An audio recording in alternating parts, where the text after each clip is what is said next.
from Flipside Entertainment. You know, we got the 2014 Flipside Entertainment Awards. I'm here with my man, DJ Lefty, which just got honored for hip-hop local legend on the award show. A lot of people, well deserved. A lot of people love the fact that we picked him because, as you know, Lefty has been at it for a long time. He's struck brilliance as far as mixing in some of the top nightclubs in Rhode Island and Southern Mass.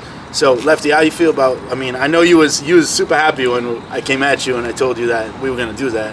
But how do you feel about that? Man, I'm super honored, man. I'm like,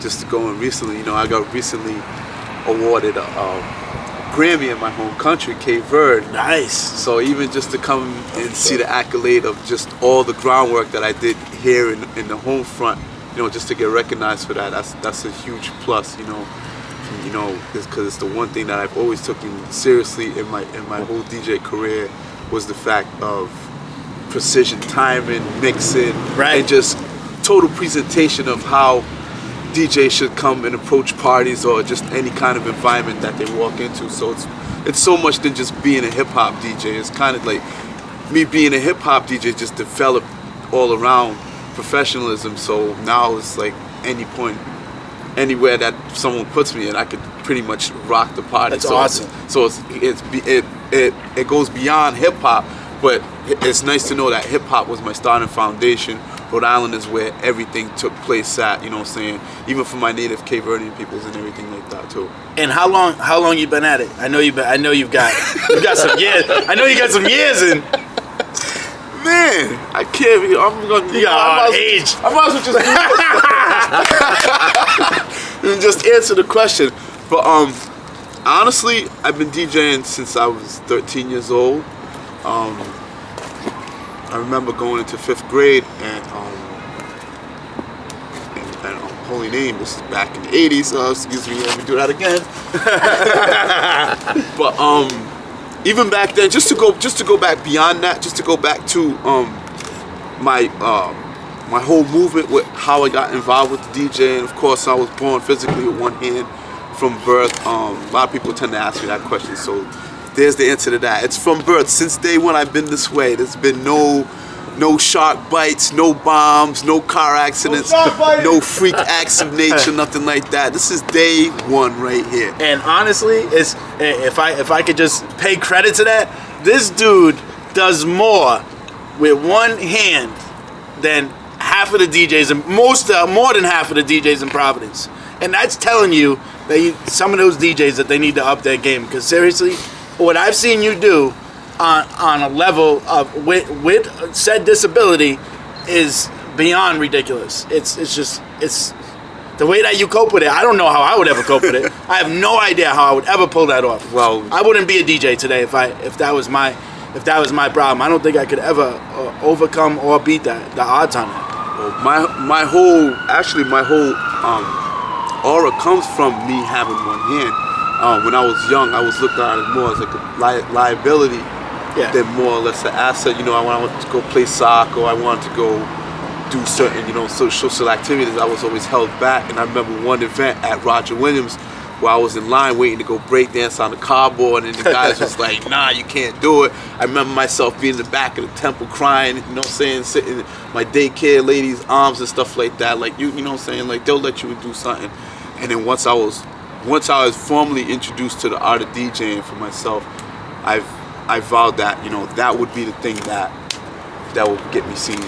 That would be the thing that would get me out there. And it's really dope that not only did you get into DJing, but you paved the way for so many DJs and made such a huge name in DJing that sometimes I'm sure there's people that looked at you before that look back now and be like, damn, we were wrong the whole time. This dude could have done anything, and he did it, and he's doing it better than most of Rhode Island right now.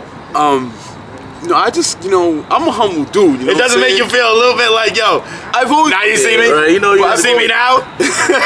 I'm DJ Lefty. Who are you? I'm sorry, I didn't meet you. Not even because of like I said, I'm a humble dude. I know that. I know that. And just the fact, and just to let people know that I've been DJing for like 25 plus years. So I've been through like almost 3-4 decades of just music and DJing and stuff like that. With radio activity and everything like that. So it comes to the point where when you've been doing something for so long, you have to find ways of not just keeping yourself entertained, but keeping yourself active and letting people know that, this is not just a gimmick, it's not just a fad, or this is not something that I'm just doing out here for fun and just taking up space and then I'm out of here. Like, right. So, and technically a lot of DJs go through this. They go through this mind state too, even if they don't say they do, but there's always that 5-year span where you're gonna have a good time, you're gonna have your prime years, you're gonna have your club years, and you're gonna have your big event years. But after all of that is done, because that all comes within your young years of just being hot and on top. Now it's a reinvention type of situation. Exactly. So when you start sliding down and you start welcoming newer DJs, or even when your peers or your fans start welcoming newer DJs into your territory, and you welcoming them with open arms and co-sign for these people, there's something in the back of your mind says, yo, these dudes could take my spot one day. You know what I'm saying? That goes through the back of every DJ's mind as a competitor. You know what I'm saying? Like, yo, this dude could take my spot. So either you have to find something that's going to keep you edged on that DJ or DJs, or you're going to have that one edge that keeps on every single competition. So it's not like you fearing the other DJs or you fearing the competition. Now you've twisted it around and make them fear you, because they know old dogs don't, you know what I'm saying? Yeah, you can't. Old dogs don't know new tricks, but shit, but you can't bury legends, though. Them old tricks, bury legends. That's what it said. Them old tricks don't die fast either. So it's the point of reusing all my old tricks and how I stay relevant into the game and try and reinvent myself to do more and more things outside of the world of hip hop, or even outside of the world of DJing, or everything that's relevant to DJing and music. Like I said, I've done radio, I've done 106 for 3 years without even. I remember the 106 years. Without even spinning a record for like the first 2.5 years. My last 3 months is when they finally gave me a mix show, and by the time I got into the mix of my primetime show, I was adios. You know what I'm saying? And welcome to Pawtucket. Chachi. Y'all remember that? See? I'm DJ. What up, CR? The whole C and J. What up? Here comes, see?